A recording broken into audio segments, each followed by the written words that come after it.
যোগ্য প্রার্থীদের কারো চাকরি কেড়ে নিতে দেব না। It is my commitment. আপনারা বিজেপির কথায় বিশ্বাস করবেন না। আমি আবারও অন রেকর্ড আপনাদের বলি, এক, গভর্নমেন্টের কাছে সুযোগ আছে, 3 মাসের কোনো সীমাবদ্ধতা নেই। 2, গভর্নমেন্ট রিভিশন পিটিশন ফাইল করেছে আজকে, আমি ওয়েলকাম করছি। কিন্তু টেকনিক্যালি আপনি যেদিন হিয়ারিং এর ডেট হবে, যোগ্যর তালিকাটা ফেলে দেন। আপনি বলছেন আমি যোগ্যদের পাস দিয়েছি, যোগ্যরাই ভিতরে গেছে।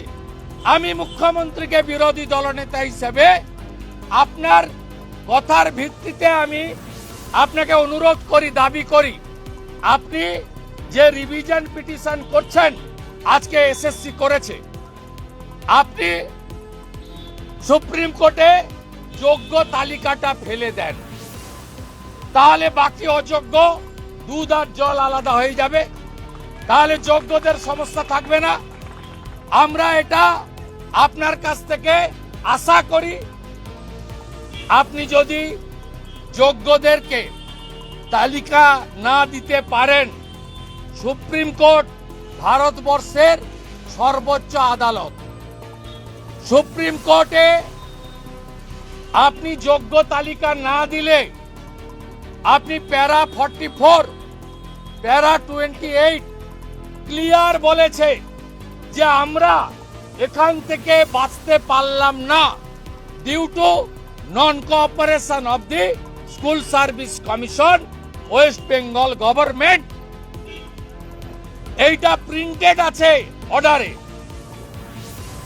আপনি দ্বিচারিতা করে আজকে কোন বঞ্চিত লোক, তারা তো এই পয়েন্টগুলো বলতে পারত।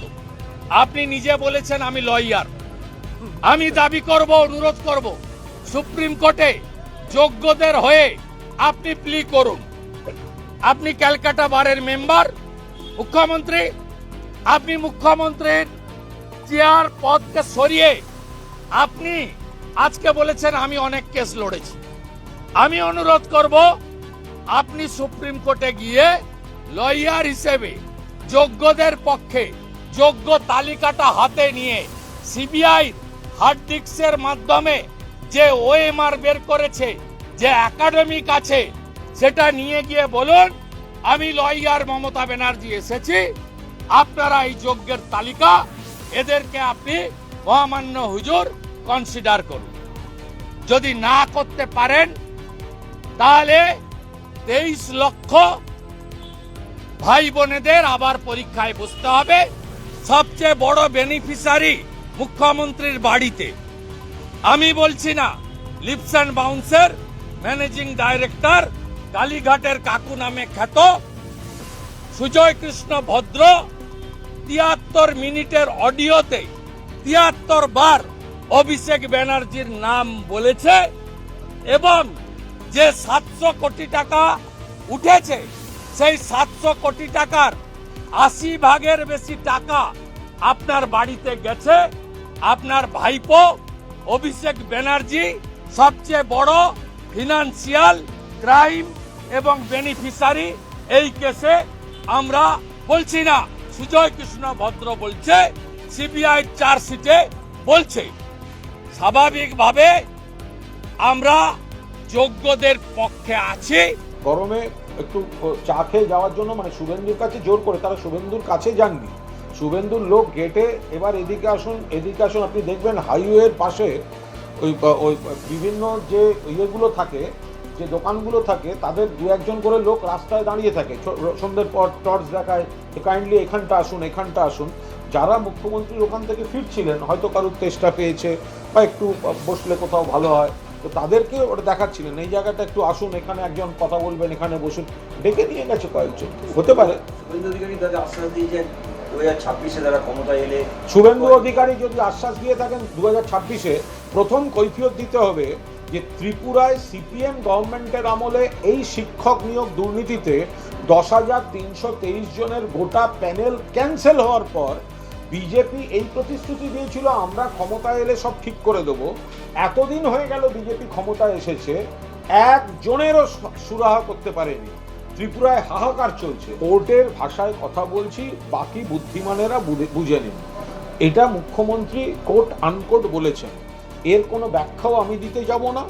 আর কারা কিভাবে বুঝবেন সেটা তাদের দায়িত্ব। নিশ্চয়ই চাকরি হারা মানে তারা মানসিকভাবে বিপন্ন, সংকটে আছেন, খানিকটা বিভ্রান্ত বটে। ফলে সেক্ষেত্রে নিশ্চিতভাবেই তারা বুঝে যাবেন যে মুখ্যমন্ত্রী তাদের চাকরির প্রোটেকশনের জন্য সর্বশক্তিতে চেষ্টা করছেন।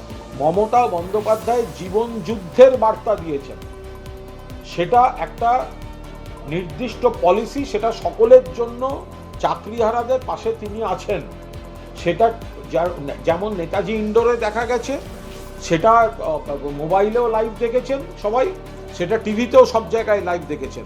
ফলে সেটার জন্য পাস বিক্রি হয়েছে, এইসব বোকা বোকা কথাগুলো যেন বিজেপির নেতারা না বলে। আর রাত 10টা 1 থেকেই শুভেন্দু, আপনারা এখন দেখছেন বিধানসভায় ছোটাছুটি করছে, কাল রাত্রি 10টা 1 থেকে সারা রাত বাড়িতে ছোটাছুটি করেছে, সিঁড়ি দিয়ে নেমেছে, ছোটাছুটি করেছে, লিফটে ছুটতে ছুটতে উঠেছে, খেয়েছে, পায়চারি করতে করতে গোটাটাই পাইছে।